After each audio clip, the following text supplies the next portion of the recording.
6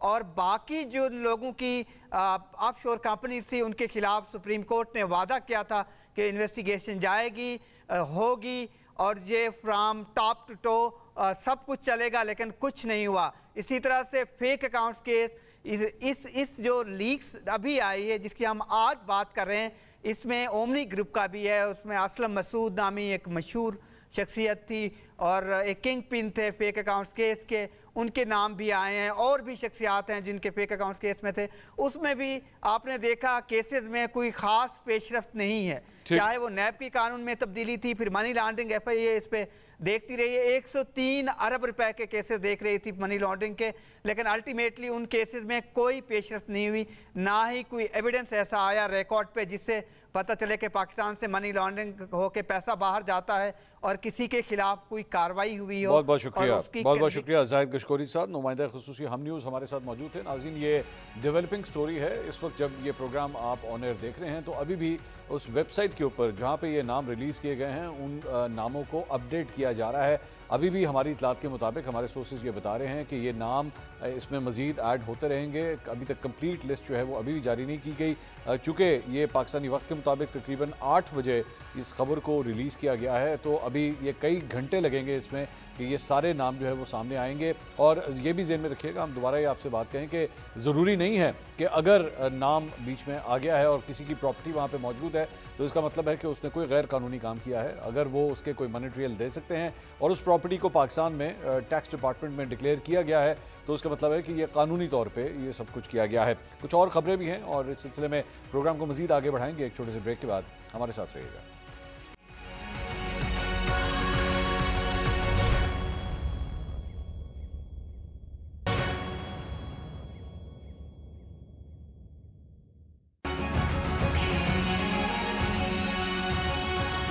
ایسے سیاسی انتشاری ٹولے کے لیے صرف ایک ہی راستہ ہے کہ وہ صدقے دل سے معافی مانگے قوم کے سامنے۔ اگر ہم ثابت کر لیں کہ گناہگار کوئی اور ہے تو ہم سے معافی کون مانگے گا؟ ہم اپنے باپ سے نہیں معافی مانگتے تو کسی اور سے کیا معافی مانگیں گے؟ اس ہاؤس میں جو اس ایوان کے ساتھ جو کچھ ہو چکا ہے، یہ ان کی 10 فصلیں نہیں معافی مانگتے رہے تو مسئلہ نہیں ہو سکتا۔ شہید ہمارے لوگ ہوئے، معافی ہم لوگ کس چیز کی مانگے؟ معافی رب سے آدمی مانگتا ہوتا ہے اپنے گناہوں کی۔ خان صاحب نے کہا ہے کہ میرے سے معافی مانگی جائے بجائے اس کے کہ میں کسی ایونٹ پہ معافی مانگوں۔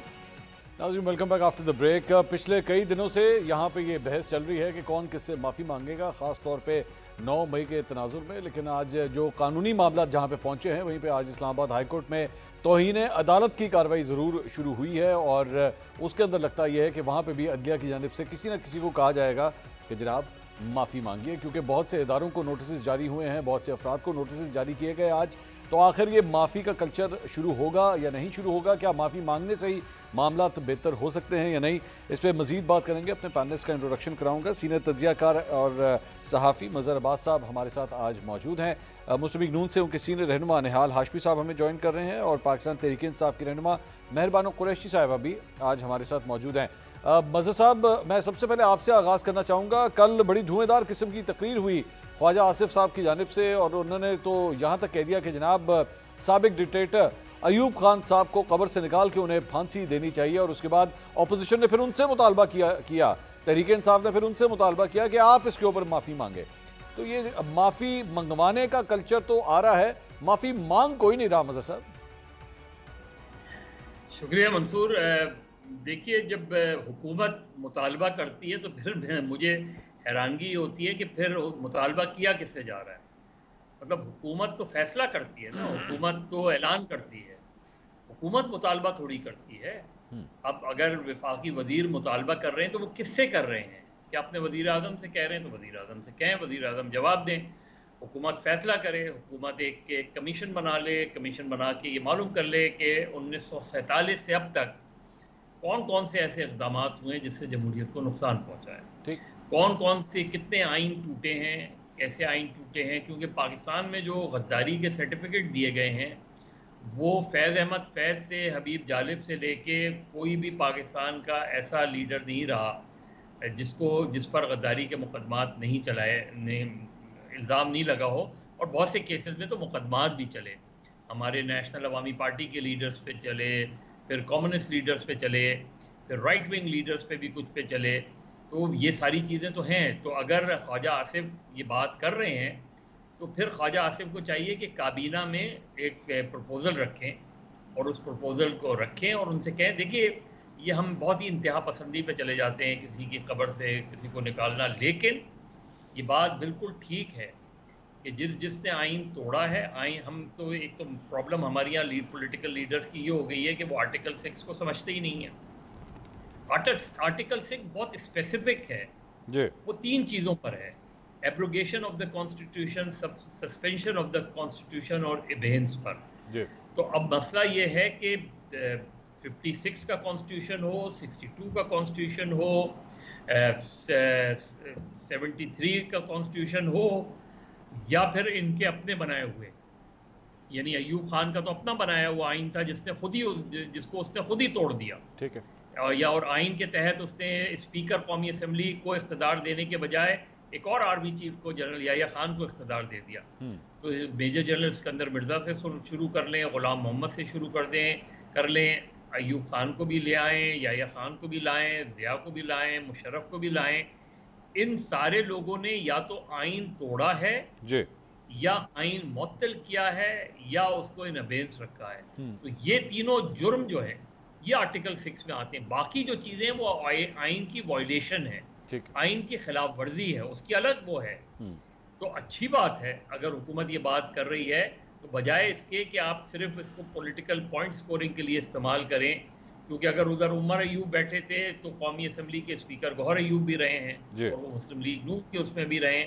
تو اس بحث کو چھوڑ کے سنجیدگی سے بات کریں, اور یہ بات بالکل طے ہے کہ آپ کسی کو نکالیں قبر سے نہیں نکالیں, وہ بہت ہی میرا خیال ہے بلو دا بیلٹ بات تھی, لیکن اس کو ثابت ضرور, ان کو کہیں نہ کہیں بلیک لسٹ ضرور کرنا چاہیے. نہال صاحب, ان کو کہیں نہ کہیں ڈکلیئر ضرور کرنا چاہیے کہ یہ لوگ غدار تھے. اچھا نہال صاحب, کیا یہ پنڈورا باکس آپ واقعی کھولنا چاہیں گے؟ کیونکہ اگر آپ نے یہ پنڈورا باکس کھولا تو پھر اس میں سے کئی ایسے جن بھوت نکلیں گے جن کا توڑ شاید پھر آپ کے پاس بھی نہیں ہوگا, کیونکہ اس میں تو پھر آپ کے بھی بہت سے کھلاڑی جو ہیں وہ رگڑے میں آ جائیں گے.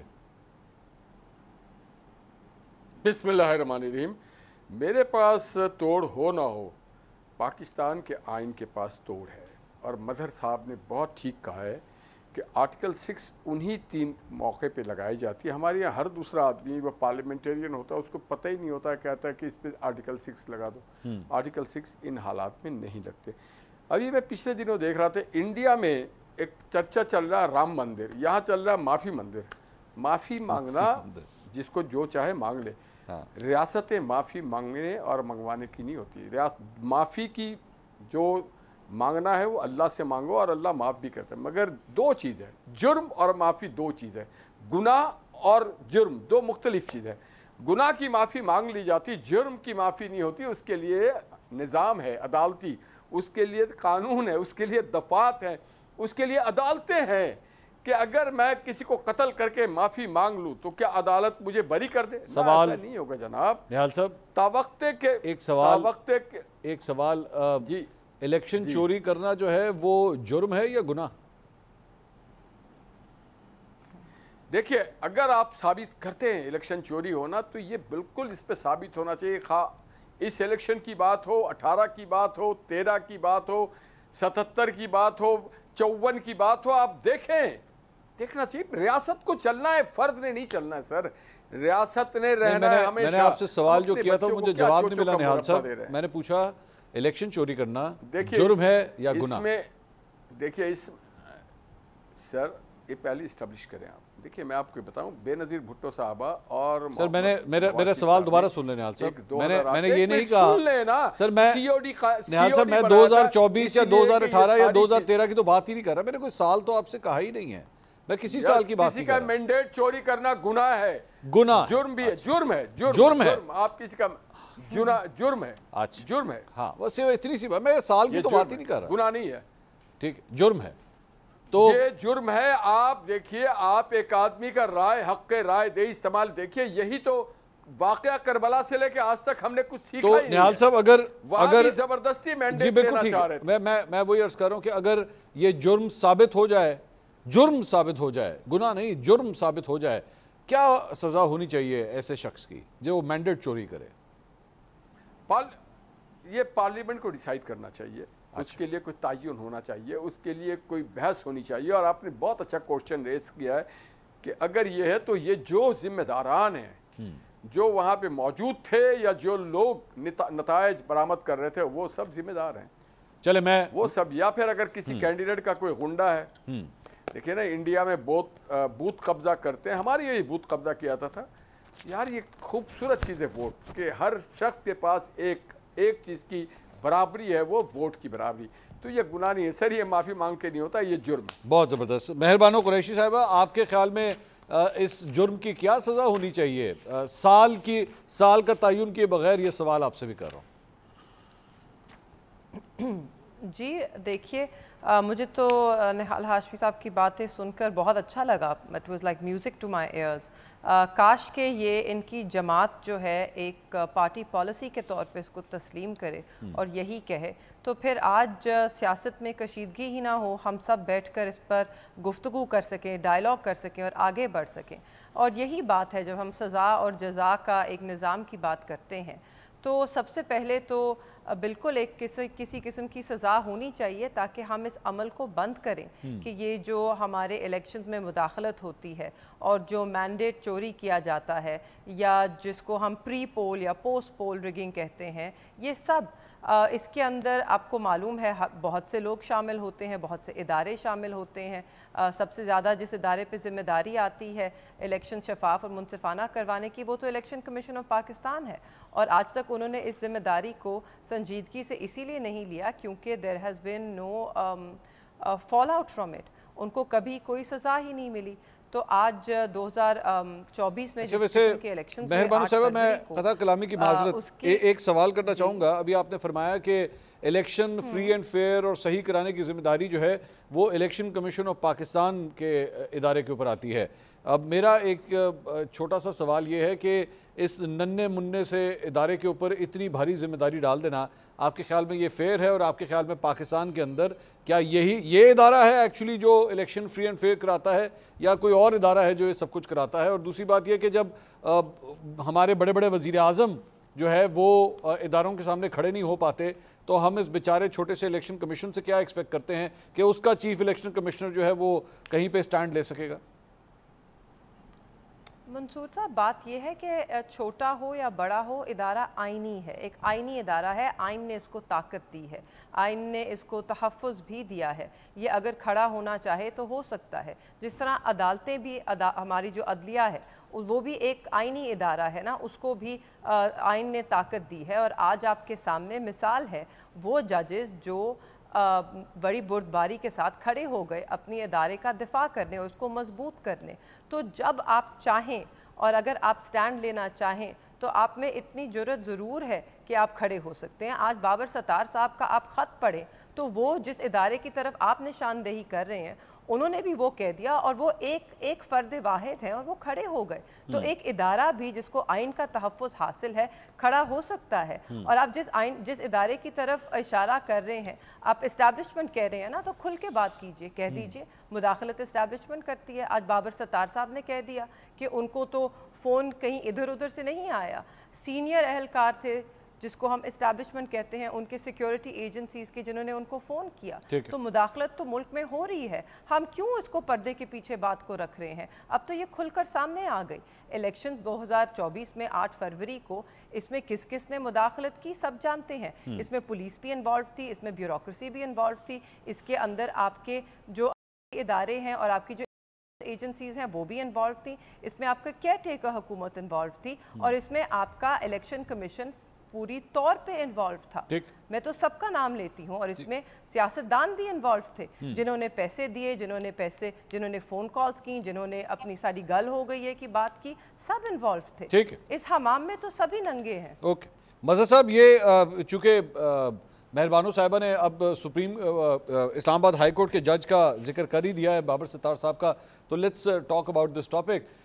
نوٹسز جاری کیے گئے ہیں توہین عدالت کے حوالے سے, اور اس کے اندر یہ کہا گیا ہے کہ سوشل میڈیا کے اوپر ایک سوچی سمجھی کیمپین ان کے اور ان کی فیملی کو لے کے جو ہے وہ چلائی گئی, اور ایسے ڈاکومنٹس جو ہیں وہ سوشل میڈیا کی زینت بنے جس کا ایکسس ایک عام شخص کے پاس نہیں ہوتا. اس سلسلے میں مختلف چند صحافیوں کو بھی نوٹس اس سلسلے میں جاری ہوئے ہیں کہ انہوں نے بھی اس کیمپین کا جو ہے وہ حصہ بنے ہیں. آپ کے خیال میں کیا اس سے ہم کسی نتیجے پہ پہنچ پائیں گے؟ کیونکہ یہ پہلی دفعہ تو نہیں ہے، ماضی کے اندر بھی اس طرح کے بہت سے کیسز ڈسکس ہوئے اور یہی لگا کہ بس اب جو ہے وہ ایک نیا طریقہ کار آنے لگا ہے، آج کے بعد یہ نہیں ہوگا. But every time we have hit a road block. اس مرتبہ آپ کو لگتا ہے کہ سچویشن ڈفرینٹ ہوگی؟ دیکھیے منصور، یہ اسی طرح کے کیس میں جسٹس بابر ستار نے مجھ سے بھی ان رائٹنگ رائے لی تھی اور میں نے وہ جمع بھی کرائی ہے، اور اس میں انہوں نے ظاہر ہے وہ اس حوالے سے اسسٹنس چاہی تھی کہ جرنلسٹ کا کیا رول ہونا چاہیے اگر کوئی آڈیو یا ویڈیو لیکس ہو. تو میرا بہت واضح موقف ہے اور ہمیشہ سے رہا ہے کہ 3 چیزیں بہت امپورٹنٹ ہوتی ہیں فار اے جرنلسٹ اور اس کی کریڈیبلٹی کے لیے: authenticity, verification, and whether any audio اور ویڈیو لیک جو ہے اگر لیک کرنے سے پہلے وہ پبلک انٹرسٹ میں ہے یا نہیں ہے. کیا میں کوئی ایسی چیز جو ہے وہ پبلک انٹرسٹ کو سمجھ کے لیک کر دوں یا پبلش کر دوں یا آن ایئر کر دوں جس سے پبلک انریسٹ پیدا ہو جائے، جس سے سیکٹیرین یا ایتھنک انریسٹ پیدا ہو جائے، تو مجھے نہیں کرنا چاہیے انڈر اے جرنلسٹ کوڈ. دوسری بات امپورٹنٹ، دیکھیے ابھی پہلے بھی آپ جب بات کر رہے تھے کہ کیا الیکشن کمیشن اتنا طاقتور ہے یا نہیں ہے، اس میں طاقت کا مسئلہ نہیں ہوتا.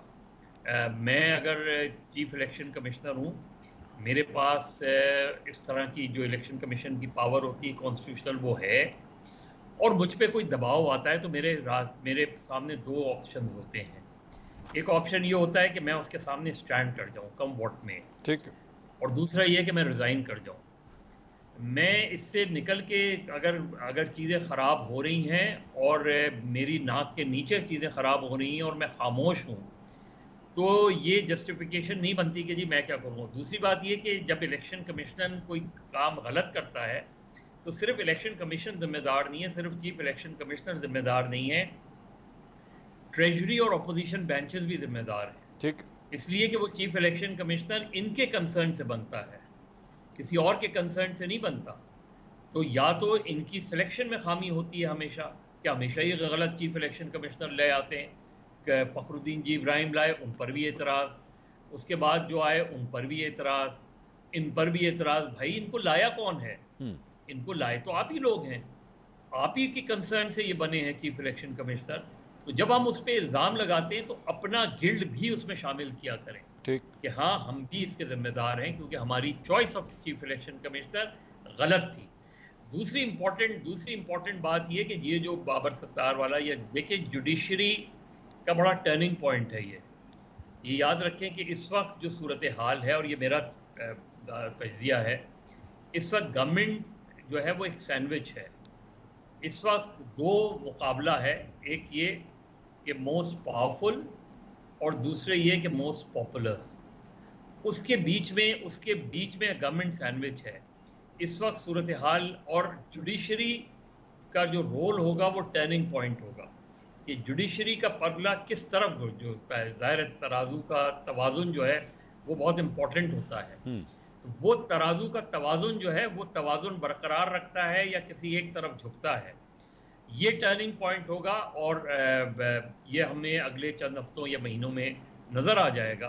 اس میں صرف یہ اسلام آباد ہائی کورٹ کے 6 ججز کا نہیں ہے، اور میری جو اطلاعات ہیں وہ یہ کہ ان میں سے کوئی جج جو ہے وہ پریشر لینے کو تیار نہیں ہے، وہ اسٹینڈ کر رہے ہیں. ٹھیک، اسی طریقے سے جو اب بات سپریم کورٹ میں جائے گی، بہت سے کیسز ہیں سپریم، تو جو جوڈیشری ہے اس کا اس وقت سب سے کروشل رول ہے میک اور بریک میں. اچھا ٹھیک. نہال صاحب، اس سارے معاملے میں جس طرح ابھی فرما رہے تھے مظہر صاحب کہ حکومت جو ہے وہ سینڈوچ بن کے رہ گئی ہے، تو بہتر نہیں ہے کہ یہاں پہ رول آف لا کے ساتھ ایکچولی کھڑا ہوا جائے، یا پریشر بہت زیادہ ہے حکومت کے لیے، ایک کوئی سائیڈ لینا جو ہے وہ مشکل ہوتا جا رہا ہے، لیکن ظاہری بات ہے فال آؤٹ تو آپ کے اوپر آ رہا ہے اس ساری چیز کا.